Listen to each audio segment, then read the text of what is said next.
خب عزیزان داروی بعدی ما برای دو نیم لیتر سرم نمکی رو با 7 دانه پنیسیلین 7 دانه صفر ریاکسیون قاطی میکنیم و واردی میزنیم، یعنی توی رگ میزنیم.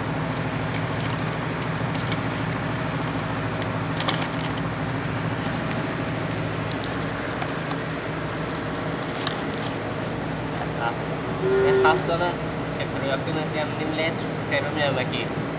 خب اول از همه اینها را قاطی میکنیم با آب مقدر، بعدا با سرم نمکی یکجا میکنیم.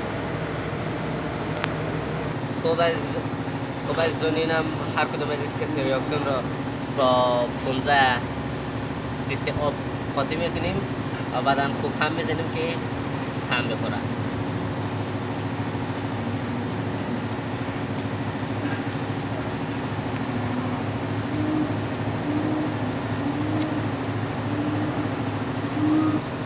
خب حالا تمام شه میکشیم توی سرنگ و با سرم نمکی خود یک جا قاطی میکنیم.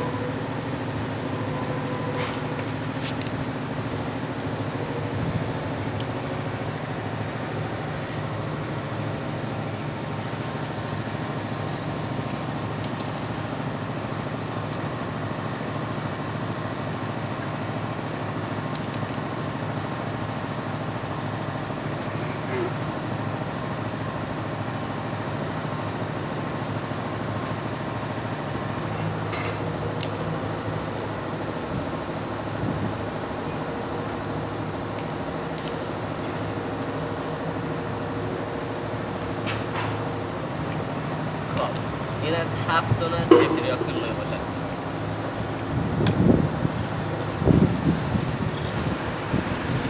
این هم نیم لیتر سرم نمکی می باشد که صفر ریاکسیونی که درست کردیم 7 عدد را اینجا می ریزیم.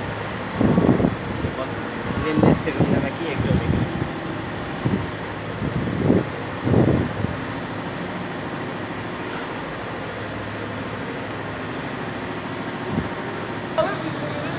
آره